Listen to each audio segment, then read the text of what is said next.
Hello guys, welcome back to my YouTube channel.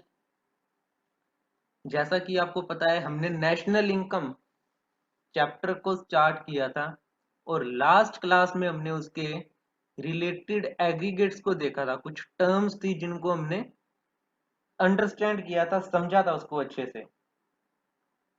तो आज की क्लास बेसिकली हमारी फार्मूला बेस्ड होगी। हम कुछ फार्मूलाज करेंगे जिनके बेसिस पे सारा नेशनल इनकम आपका सोल्व हो जाएगा। अगर तो आपको वो तीन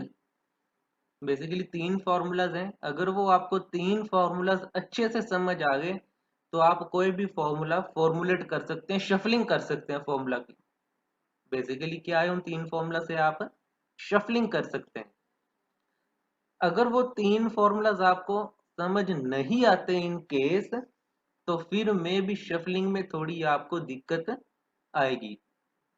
तो ये नेशनल इनकम चैप्टर ऐसे है कि अगर आपको वो तीन फार्मूलाज समझ आ जाएं तो चैप्टर बहुत ज़्यादा इजी हो जाएगा आपको। आप फार्मूलाज को फॉर्मुलेट कर सकते हैं। जितना ज़्यादा समझोगे उतना ही इजी होता जाएगा, और जितना कॉम्प्लिकेट करोगे उतना ही डिफिकल्ट होता जाएगा ये चैप्टर। ठीक है। तो जिन बच्चों ने मेरा लास्ट लेक्चर, फर्स्ट लेक्चर नहीं देखा हुआ, आप उसको भी जरूर देख लें। उसको देखने के बाद ही आप सेकंड लेक्चर की तरफ मूव ऑन करें। और एक लिंक उसका मैं आई बटन पे छोड़ दूंगा, आप वहां से डायरेक्ट मेरा फर्स्ट लेक्चर भी देख सकते हैं। तो चलिए अब हम स्टार्ट करते हैं कि सबसे पहला फॉर्मूला, उसका मतलब क्या होगा, उसको फॉर्मुलेट कैसे करेंगे, उसकी शफलिंग कैसे करेंगे। चलिए, आज की क्लास फॉर्मूला बेस है। एंड जो सबसे पहले टर्म आएगी, and that term is gross, जिसको हम कहते हैं परचेजिंग वैल्यू। जिसको हम क्या कहेंगे, परचेजिंग वैल्यू। सपोज करते हैं मैंने कोई प्रोडक्ट परचेज किया। ठीक है। वो चाहे मेरा मोबाइल फोन हो, चाहे वो मेरा कोई ऑटोमोबाइल हो, कार हो, एक्टिवा हो, बाइक हो, कोई भी चीज हो। सपोज करते हैं मैंने बाइक परचेज की। एंड जब मैंने बाइक परचेज की तो बाइक की कॉस्ट थी अराउंड 50,000 रुपीज। ठीक हो गया, ये मेरी क्या है, परचेजिंग वैल्यू है। इतने पे मैंने परचेज की थी, 50,000 की मैंने बाइक परचेज की। अब जब आपको कोई 1 साल बाद, 2 साल बाद या 6 महीने बाद कोई पूछेगा, तो आप उसको क्या कहेंगे। जब वो आपको पूछेगा कि आपने ये बाइक कितने की खरीदी, तो आप क्या कहोगे, मैंने इसकी 50,000 रुपये दिए थे, मैंने ये बाइक 50,000 रुपये में परचेज की थी। इट मीन्स ग्रोस क्या हो गया, परचेजिंग वैल्यू। जितने में मैंने बाइक परचेज की, जितने की मैंने गुड्स परचेज की। अब जब आप उसको मार्केट में बेचने जाओगे, जिसको हम कहेंगे एक्चुअल वैल्यू। जब आप उसको, बाइक को मार्केट में बेचने जाओगे, उसको हम क्या कहेंगे, मार्केट वैल्यू। सपोज करते हैं हम 2 साल बाद जाते हैं बाइक बेचने। जब मैं 2 साल बाद गया बाइक बेचने, तो बाइक वाले ने, जिसको मैंने बेची, उसने मेरे को दिए 30,000 रुपीज, 30,000 रुपए। कितने दिए, 30,000 रुपए। ये मेरी क्या होगी, एक्चुअल वैल्यू होगी बाइक की।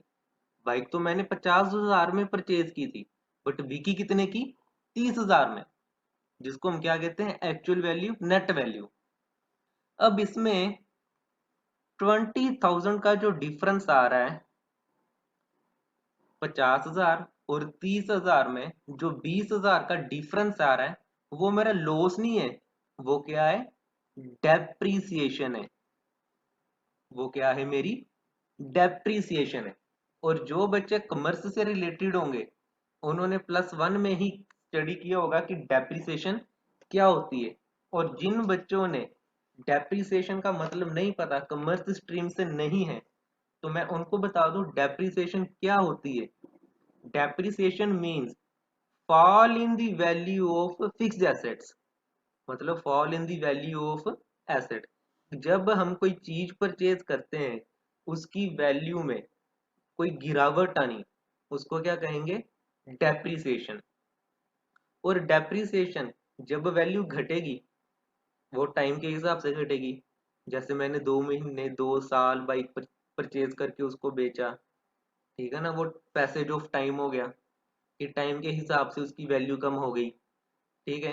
वियर एंड टियर, मैंने उसको कितना रफ यूज किया, बाइक टूटी हुई थी साइड से, उसका इंडिकेटर वगैरह नहीं था, या फिर टेक्नोलॉजी चेंज होगी। ये सब कारण होते हैं किसी की एसेट की वैल्यू में गिरावट आने की, उसको क्या कहते हैं हम, डेप्रिसिएशन। अब इसका फॉर्मूला कैसे फॉर्मुलेट करेंगे, अब हम कहेंगे ग्रोस और नीचे लिखेंगे नेट।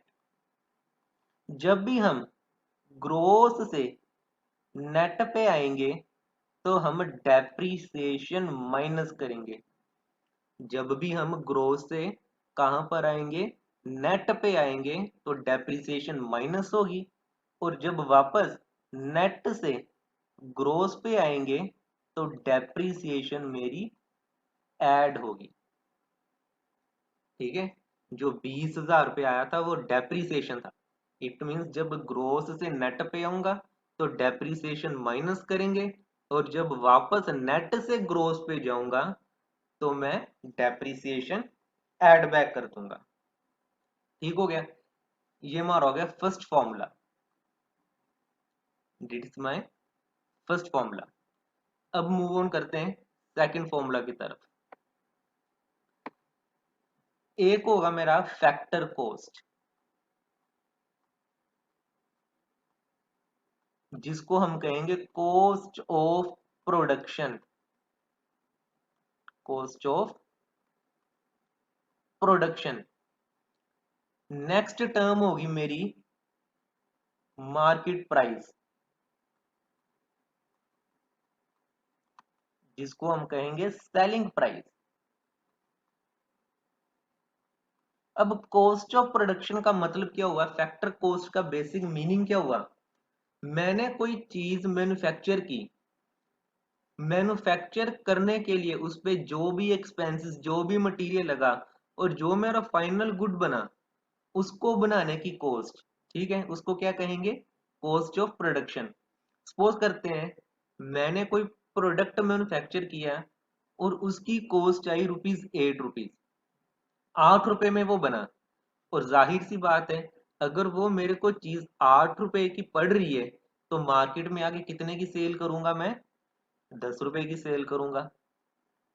ठीक है ना, 8 रुपए की चीज मार्केट में कितने की बिकेगी, 10 रुपए में बिकेगी। 8 से कम तो जाएगी नहीं, उससे ज्यादा ही जाएगी, मे बी ₹9 जाए, ₹10 जाए, 11, 12, 13 वट एवर। और जब इसमें 2 रुपए है, 2 रुपए जो ज्यादा आ रहे हैं, अब बच्चे कहेंगे सर 2 रुपए हमारा प्रॉफिट हो गया। ठीक है ना, वैसे तो प्रॉफिट है, बट हम नेशनल इनकम कर रहे हैं, नेशनल इनकम में कोई भी प्रॉफिट और लॉस नहीं ले रहे हम। ठीक है ना, national income is not based on profit और लॉस, इसको कहेंगे टैक्स। सरकार ने हमसे कोई टैक्स ले लिया। जब कोई चीज परचेज करते हैं हम, उसके नीचे लिखा होता है, जैसे 10 रुपए की कोई मैंने चीज परचेज की, तो उसके नीचे लिखा होगा inclusive of all taxes. It mean सरकार ने कुछ टैक्सेस लिए हैं, ये 2 रुपए क्या हो गया मेरा, टैक्स हो गया। और इस टैक्स का की एक नाम है, जिसको हम कहेंगे इन नेशनल इनकम में NIT, and NIT stands for net indirect tax. NIT stands for net indirect tax. अब इसका अगर हम फॉर्मूला फॉर्मुलेट करें, सेकंड फॉर्मूला, फैक्टर कॉस्ट और मार्केट प्राइस। जब भी हम फैक्टर कॉस्ट से मार्केट प्राइस की तरफ आएंगे तो हम ऐड करेंगे NIT, नेट इनडायरेक्ट टैक्सेस को हम ऐड करेंगे। और जब वापस मार्केट प्राइस से फैक्टर कॉस्ट की तरफ जाएंगे तो हम सब्ट्रैक्ट करेंगे, माइनस कर देंगे NIT। जैसे ऊपर था, 8 रुपए की चीज पड़ रही थी, 10 रुपए में बेची, और 2 रुपीज क्या थे, मेरा NIT थे, कोई टैक्सेस था। अब एनआईटी का भी एक फॉर्मूला है कि नेट इनडायरेक्ट टैक्सेस कैसे निकलते हैं। Indirect taxes, indirect taxes minus subsidies, minus क्या कर देंगे, सब्सिडीज।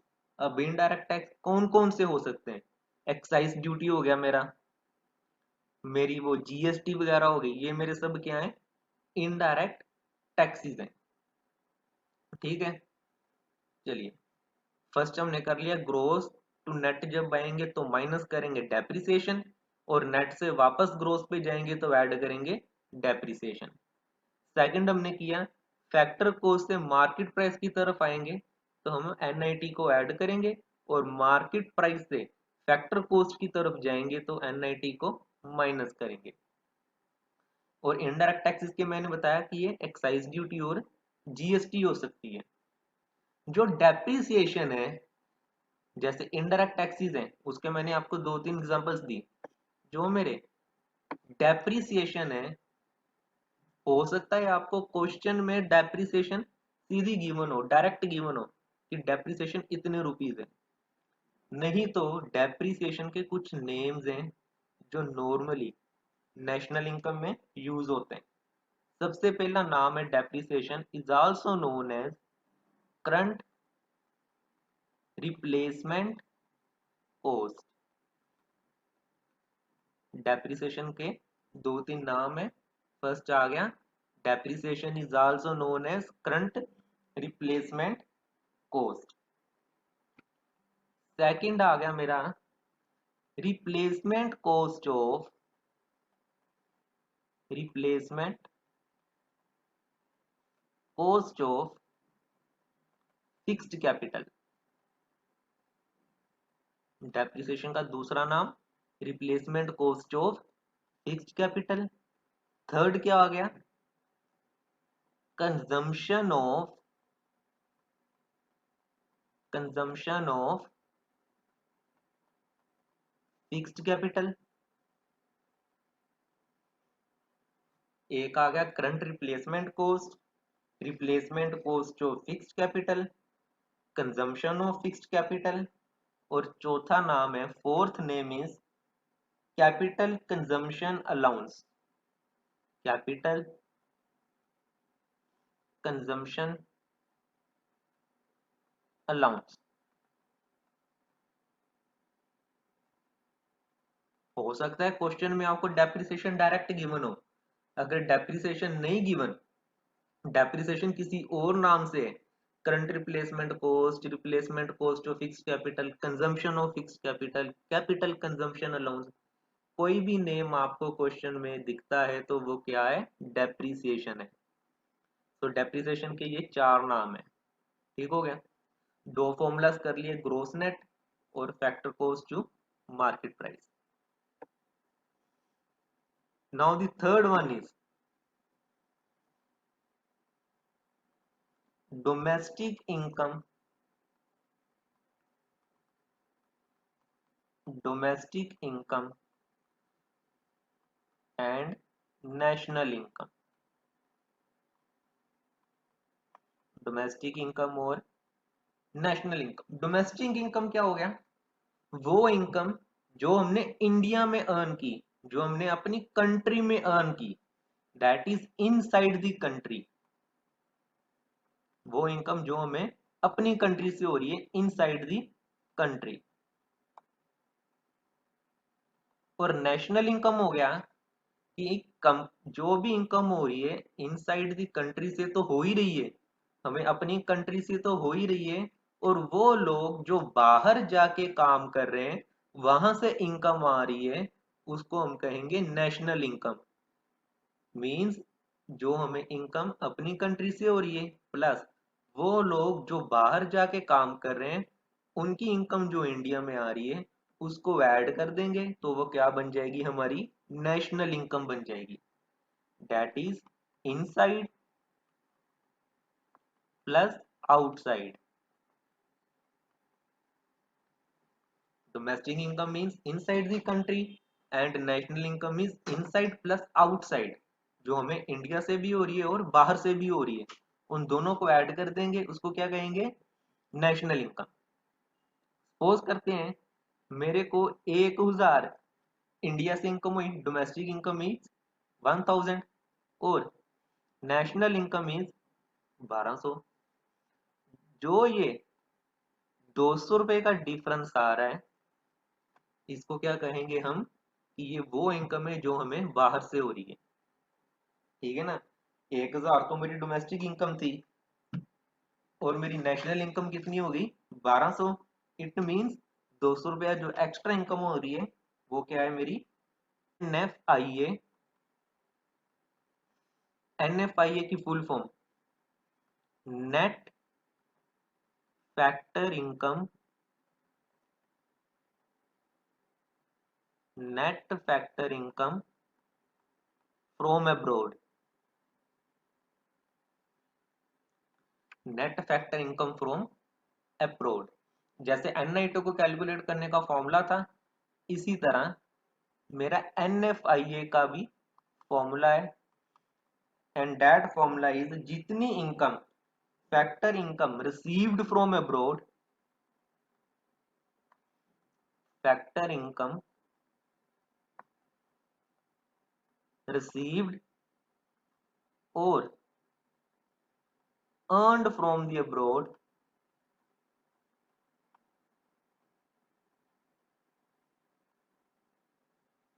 माइनस कर देंगे factor income paid to the abroad.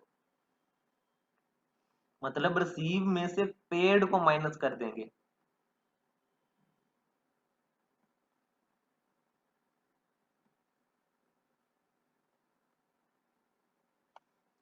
received from the abroad minus paid to the abroad and it comes to NFIA। इसका formula क्या बनेगा, अब थर्ड फॉर्मूला,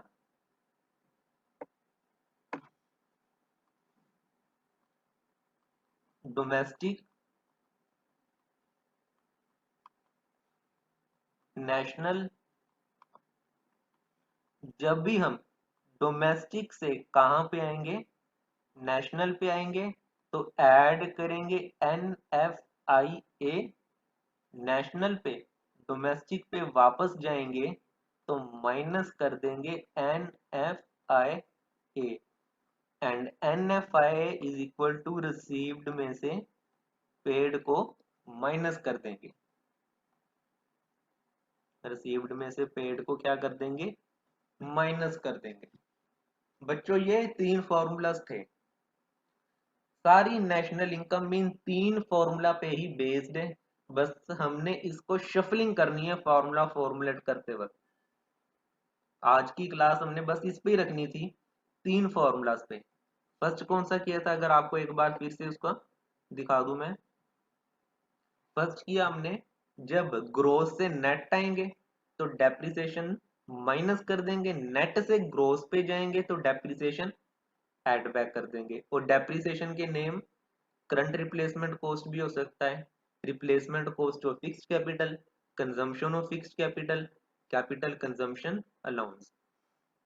यहाँ तो ये चार नाम में से कोई एक नाम गिवन होगा, यहाँ डायरेक्ट डेप्रिसिएशन भी लिखा हो सकता है। सेकंड किया फैक्टर कॉस्ट से मार्केट प्राइस।